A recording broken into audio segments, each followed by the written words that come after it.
Angela. We're gonna have fun with flippy corners on today's episode. Angela's quilt, Boho Bliss, is a tessellation design, simple patchwork that creates a dynamic pattern. From pressing to gluing, sashing to sewing, you'll want to join us in making this quilt on today's episode of Love of Quilting.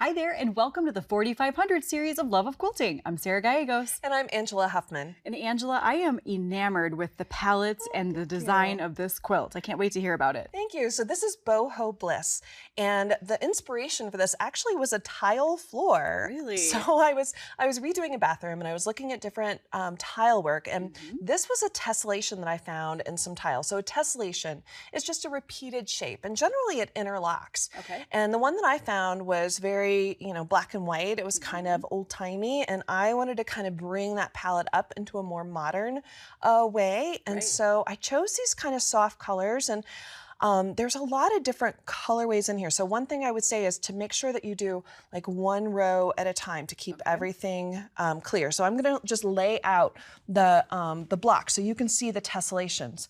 And so these are the blocks we're gonna make, and you can see the way that like this coral makes that shape, the white makes the same shape, the peach makes the same shape, and this yellow makes the same shape, and they just march down the quilt. There's so much movement here. So did you end up using this in your bathroom? This No, I didn't. tile or no? I didn't. That would be neat. I didn't, but it's like when you go to a cathedral or something, I don't know if you do this, but everybody else is taking a picture of the cathedral, and I'm like over on the tile, right? Yeah, same. Yes. Or the doorknob, or the carving on the pew. stained glass window, so maybe, it's but- those details that really speak to me. And then as far as the color palette goes, you can find a lot of different, if you just search on the internet for color palette in a lot of the different social media spots, you'll find people have already like put colors together based on photographs.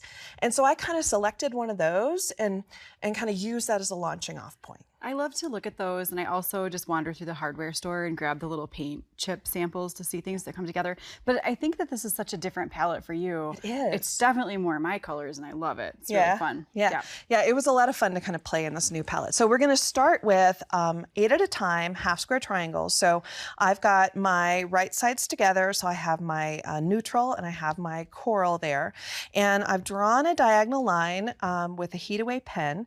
And if you would just sew a 1/4 inch away on each side of the diagonal, and we'll make our quick and easy 8 at a time half square triangles. I like how your neutral here is just kind of this little low volume print. It's really pretty. Yeah, and you could easily do, an all white print. I just wanted something that had a little bit of pizzazz without, because there's a lot, happening to the eye with this.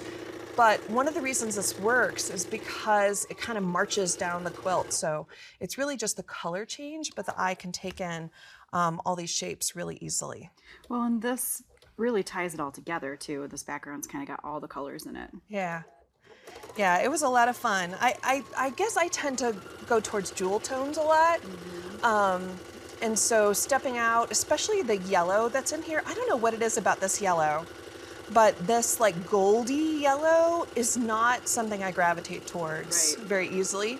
But boy, does it work. It works well in here, for sure.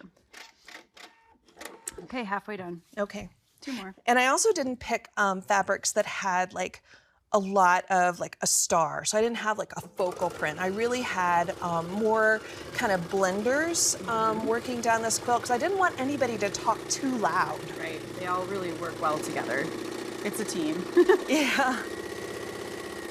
And so we did put some pins in this large square that you're sewing just to kind of hold everything steady. So if you're ever doing half square, 8 at a time half square triangles and things are shifting on you, some pins will kind of help all of that. For little squares, I don't bother, but for something this big, I think it's really important because it will shift around a lot. Okay, you got a big ruler. Yeah, I got the big ruler.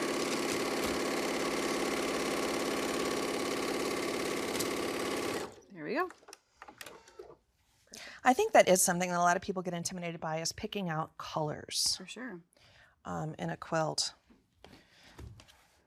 All right, so I'm gonna do the north-south just because that's the side that isn't as, and I'm not gonna cut my other blocks, because that's the side that isn't as stable right now. And so I've got my ruler going through the center and then I've got it lined up on the bottom. And so we're just gonna do the north-south and then we're gonna do the east-west. Yep, Spin thank it you. around. Yeah.